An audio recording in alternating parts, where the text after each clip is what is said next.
Here's a short story which happened to me years ago. I was in the mall with my mom. We were shopping for clothes. I was small, okay? And when we were going up the escalators, I let go of my mom's hand. Then, when I held her hand again, it was not my mom. She just happened to have the same coat as my mom. Then I had to run in embarrassment and pray to God that I never see her again. When my daughter was born, she had dark skin and looked like her parents could be of African descent.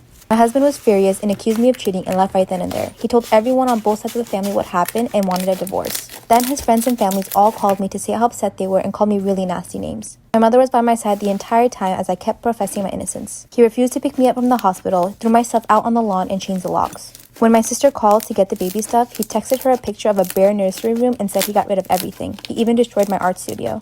Eventually, he agreed to do a paternity test, and he was 100% the father.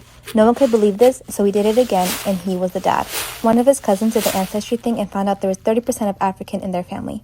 This made Jim's paternal great-grandmother admit to having an affair on the same time Jim's grandfather was born, and because he could pass as hers, she just assumed her husband was the father. Since then, he's been reaching out and everyone has come to apologize. I told him I needed time, and he asked to see the baby, and I let him, but I'm too afraid to physically hand her to him. I've never cheated and have been 100% innocent all this time. Am I the asshole for not wanting to give him a second chance?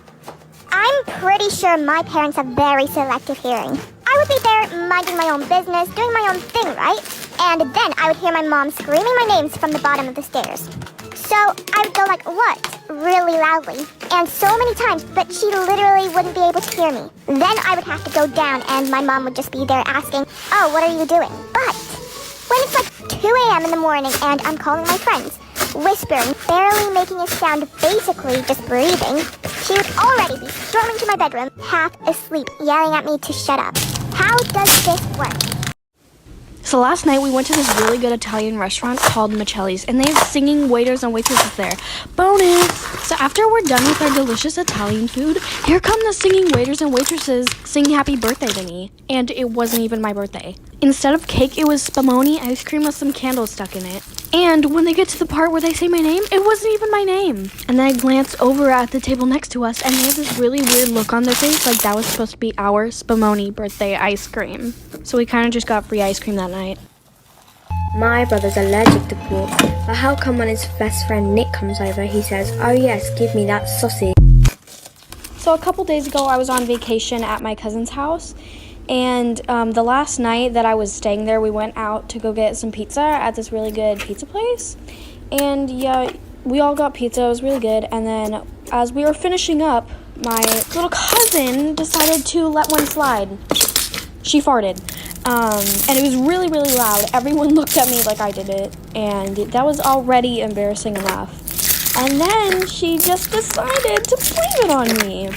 How nice of you. By the way, she's like 3 years old, and she's really smart for her age, so I know she did that just to embarrass me. But I'll get her back, don't you worry. In class it was my birthday and I brought in these cupcakes for everyone to share. There is this one kid who is very allergic to gluten, and so I thought I bought gluten-free cupcakes. I was wrong. When we started to eat, the kid's face turned green and asked if he could use the bathroom. The teacher said yes, but as soon as the kid stood up, the most aggressive thick double-decker brick, do a flip, really hot chick, not so quick shard in the whole universe, the window shattered and the sprinklers went off. Everybody swore they saw Satan outside. The kid sharded for like 5 minutes straight with no breaks. He got the shart all over his chair and all over the walls. Once he was done, he was taken to the hospital for how aggressive the shart was. We literally had that one kid in primary school who would literally ruin everything for the class. Like, say if the teacher was doing that 1 minute in silence thing because we were talking too much in the lesson, and then we'd lose like a minute of our break time. But if someone as such as made a sound, then like we'd have to start all over again, like blah dee blah dee blah. There would